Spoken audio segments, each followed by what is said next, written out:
ଏ ସତ୍ସଙ୍ଗରେ ମୁଁ ଜେନାଭାଇ ତାଙ୍କ ମିଶ୍ରଙ୍କ 50ତମ ଜନ୍ମ ମାନେ ବିବାହ ବାର୍ଷିକ ହିସାବରେ ସେ ସତ୍ସଙ୍ଗ କରୁଛନ୍ତି। ଆଉ ଆମେ ବର୍ଷା ଦିନ ଯୋଗ ଶିକ୍ଷକତ୍ରୀ ମାନେ ମଧ୍ୟ ଅଛନ୍ତି। ସାମ୍ନାରେ ମୋର ଭାଇ ଭଉଣୀମାନେ ମଧ୍ୟ ଅଛନ୍ତି।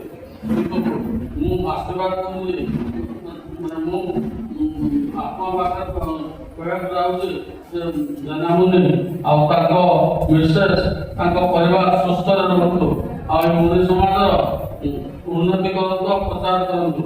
ସେ ଆଗକୁ ଗୋଟେ ସତ୍ସଙ୍ଗ କରୁଛନ୍ତି। ମୁଁ ବିପଦ ଖାଲି କହିଲି ବନ୍ଦ କରିବି। ସତ୍ସଙ୍ଗ କ'ଣ?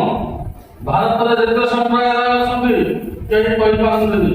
ପୋଳ ପିଟିବା, ନାଚିବା, ଗୀତ ଗାଇବା, ଭୋଜି ଖାଇବା ହେଉଛି ସତ୍ସଙ୍ଗ ବୋଲି ସେ କୁହନ୍ତି। ମୁଁ ବିଭିନ୍ନ ଅନୁଷ୍ଠାନକୁ ଯାଇଛି, ବିଭିନ୍ନ ଅନୁଷ୍ଠାନରେ ପଚାରିଛି, କେହି କହିପାରନ୍ତିନି। ସତ ଏବଂ ସଙ୍ଗ ଯୋଡ଼େ ଶବ୍ଦ ମିଶିକିରି ସତ୍ସଙ୍ଗ ହେଇଛି। ଇଏ ସହଜେ ତାର ସଂଗତି ଲାଭ କରିବା। କୁହନ୍ତୁ, କେହି କହିପାରିବେନି, କାରଣ କହିଲେ ଆଉ ଖାଇବାକୁ ମିଳିବନି।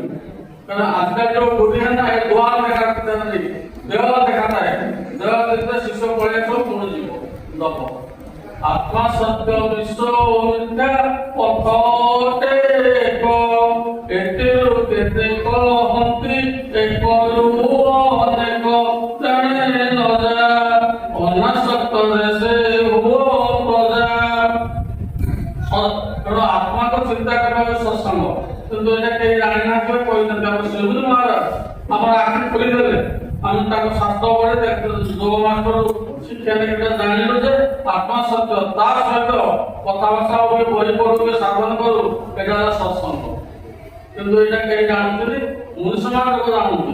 ଯିଏ ବି ମୁନି ସମାଜକୁ ଆସିଲା, ମୋର ଗୋଟେ ଅନୁରୋଧ, ତମେ ଶ୍ରୀମୁନିଙ୍କର ଓଡ଼ିଆ ବହି 31ଟା ବାହାରି ସାରିଲାଣି, ତାକୁ ପଢ, ସାଧନ କର। ଆଉ କୌଣସି କଣ ଦେଖା ହେଲେ ମୁନି ମୁନିଙ୍କ ସାଙ୍ଗେ କଥା ହବ, କିନ୍ତୁ ଏଇଟା କରୁନାହାନ୍ତି। ହଜାର ମୁନି ଆସୁଛନ୍ତି ଯିବେ, କିନ୍ତୁ ଆମେ ଆସିଲେ ତାହା ନେଇ ରହିବା। ପଣ୍ଡାମାନେ ଆମକୁ ଯୋଗ ଶିକ୍ଷକ ଆସିଲେ, ସେ ଆମକୁ ଶିଖେଇ ଦେଲେ, ଗୋଟେ ମୁଁ ଶିଷ୍ୟ ହେଲେ ଯଥେଷ୍ଟ।